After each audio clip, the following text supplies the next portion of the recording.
জিম্বাবুয়েকে Australia দক্ষিণ আফ্রিকার কাতারে রাখলেন অধিনায়ক নাজমুল হোসেন শান্ত। টেস্ট সিরিজের জন্য কোনো প্রস্তুতি ম্যাচ না খেলার সুযোগ পাবে না টাইগাররা, তবে মানসিকভাবে তৈরি থাকাটাকেই গুরুত্ব দিচ্ছেন বাংলাদেশ ক্যাপ্টেন।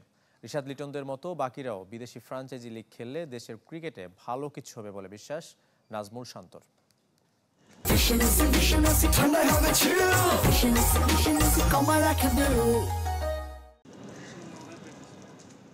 পচা শামুকে পা কাটার নজির বাংলাদেশের অনেক আছে। সাদা বলের ক্রিকেটে কানাডা, নেদারল্যান্ডসের মতো দলের কাছে যেমন হেরেছে টাইগাররা, তেমনি লঙ্গার ভার্সনে নবীন আফগানদের কাছে ঘরের মাঠে অপদস্থ হতে হয়েছে। তাই প্রতিপক্ষ কাগজে কলমে যতই দুর্বল হোক, বাংলাদেশ বেশ সিরিয়াস। নাজমুল শান্তর কাছে অস্ট্রেলিয়া, দক্ষিণ আফ্রিকা আর জিম্বাবুয়ের মধ্যে কোনো তফাৎ নেই।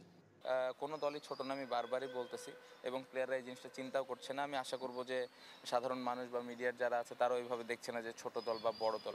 এরকম ভাগাভাগি না করি যে জিম্বাবুয়ে বা অস্ট্রেলিয়া, সাউথ আফ্রিকা, এরকম ভাগাভাগি না করি, প্রত্যেকটা এক একটা যেন ইন্টারন্যাশনাল ম্যাচ হিসেবে আমরা চিন্তা করি। তবে লাল বলের প্রস্তুতিটা কি ঠিকঠাক মতো হবে এবার? 11 এপ্রিল থেকে ক্যাম্প শুরু হবার কথা থাকলেও ঢাকা ডার্বির জন্য 2 দিন পিছিয়ে গেছে। সিলেট টেস্টের আগে কোনো প্রস্তুতি ম্যাচ খেলারও সুযোগ পাবে না টিম টাইগার। অধিনায়ক নাজমুল শান্তর কাছে অবশ্য মানসিকভাবে তৈরি থাকাটাই গুরুত্বপূর্ণ। আমার মনে হয় যে চ্যালেঞ্জটা অবশ্যই যেরকম একটা বড় দলের সাথে খেলার সময় যে চিন্তাভাবনা থাকে বা প্রেশার থাকে, সেম প্রেশারটাই থাকবে। ইম্পর্টেন্ট হলো কীভাবে আমরা এই ম্যাচটা ভালোভাবে প্রিপেয়ার হয়ে গেমটা শুরু করতে পারি। আমি আশা করব যে যখন আমরা সিলেটে পৌঁছাবো, তারপরে প্রিপারেশনের যতটুকু সময় আছে, আই থিঙ্ক এনাফ হবে প্লেয়ারদের জন্য। লিটন, রিশাদ, নাহিদ রানাদের নিয়ে রোমাঞ্চিত নাজমুল শান্ত।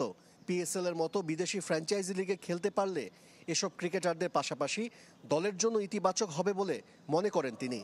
আমি অনেস্টলি আমি খুবই এক্সাইটেড, তারা ওখানে যাবে, খেলবে এবং ভালো করবে। আমি চাই যে এই ধরনের অপরচুনিটিগুলো বিসিবি সবসময় করে দিক। অবশ্যই দেশের খেলার প্রায়োরিটিটা ইম্পর্টেন্ট, বাট যদি ওই ধরনের আমাদের সুযোগ থাকে, তাহলে আমি আশা করব যে সামনের দিকে আরও অনেক প্লেয়ার আমাদের দেশের বাইরে ফ্রাঞ্চাইজি লিগ খেলতে যাবে। আশিক রুদ্র, চ্যানেল 24, ঢাকা।